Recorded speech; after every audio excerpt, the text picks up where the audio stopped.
Uttar Pradesh Working Journalists Union President Shri T.B. Singh announced to form a state-level working committee to resolve the grievance of journalists in UP. Mr. Singh was addressing Indian Federation of Working Journalists Working Committee meeting held in Mandya, Karnataka. He said that working committee will prepare a fact-finding report of grievance received from members of the union, and state committee will present the report to state government and demand for rapid action on it. IFWJ Working Committee meeting was inaugurated by Chief Guest Shri Harbansh Singh, Honorable Deputy Chairman Rajya Sabha. He said IFWJ always fight for journalists' rights and contribute to develop a favorable working environment for journalism. On this occasion, Mr. Parmanand Pandey, Chief Secretary IFWJ said, this organization worked for the betterment of journalism and journalists during COVID pandemic and also raised voice to put the side of journalists in changing labor law. Shri B.B. Mallikarjun Aiyya said that a national convention will held soon to discuss the issues of journalists and a roadmap will be prepared for future. Vice Chairman Shri Hemant Tiwari said government must take the necessary decision to well-being of journalists and appreciate the new era of media. Meeting was organized by Shri Konde Chenaiya, K. Asadullah, National Secretary, and representatives from the other state were the participants in this program. Senior journalist Shri Santosh Gupta was also the part of UPWJU from UP. एक हमारे विश्वविद्यालय में हमारे वरिष्ठ and the most talented person ever I met in my student age, आदरणीय परमानंद पांडे जी, उनका आदेश था, and I found Kode Chenappa who came all the way from this Mandya place to invite me. So I had moral obligation and commitment to come to this place. Incidentally, I do come from the same village where late Jayaprakash Nayan was born. My family and his family have relationship of generations. तो मुझे 47 वर्षों बाद हेमंत जी बता रहे थे, आज सौभाग्य मिला कि मैं उस जगह पर आऊं जहां हमारी धरती के बड़े व्यक्ति आए थे, और यहां पर आने का मौका जिन लोगों के माध्यम से मिला वो हेमंत जी, परमानंद पांडे जी, कौड़े चेन्नप्पा जी, एच.एस.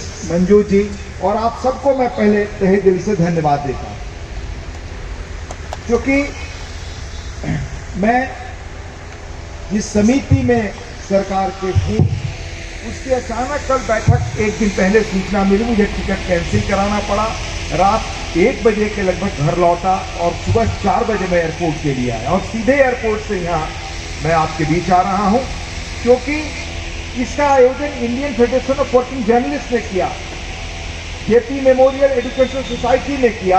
दोनों का ही मेरे जीवन में बड़ा महत्व है। मैं पेशे से पत्रकार रहा हूं और पत्रकारिता के क्षेत्र में जो उल्लेखनीय काम Indian federation of working journalist ने किया है उसकी मैं सराहना करता हूं। और यह सही कहा हमारे अग्रज परमानंद पांडे जी ने, पत्रकारिता के क्षेत्र में सबसे प्रतिष्ठित और बेहतर काम करने के लिए, पत्रकारों के वर्किंग कंडीशंस को इंप्रूव कराने के लिए जो योगदान IFWJ का है वो रिमार्केबल है।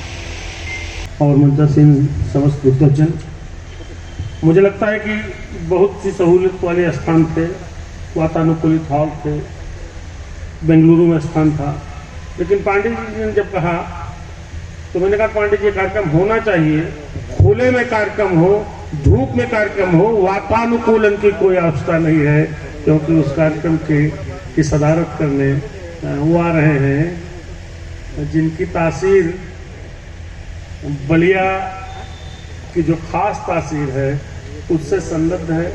आदरणीय हरवंश जी, खाली 2 बातें कहूँगा। अभी जब टोपियाँ पहनाई जा रही थी तो मुझे लगा कि बलिया के लोग टोपी पहनते नहीं हैं, उनका पुराना रिकॉर्ड है, लेकिन टोपी के साथ जब हार पहनाया गया तो मैं खुश हुआ कि चलिए बलिया के लोगों को एक खुसूसियत, खासियत और एक अलग पहचान होती है, दुल्हा बनने का बड़ा शौक होता है। वाकई बता रहा हूँ, ये छवि अभी जो देखी वो दूल्हा प्रकार की थी।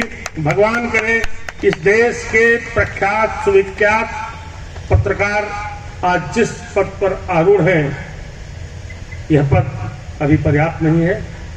हम तो खाली अपेक्षा करेंगे और आशा करेंगे कि आने वाले दिनों में हम गर्व से कह सकें हिंदी भाषा के श्रेष्ठ पत्रकार को इस देश में श्रेष्ठ स्थान पर जिसके सर्वथा योग्य आप हैं, खाली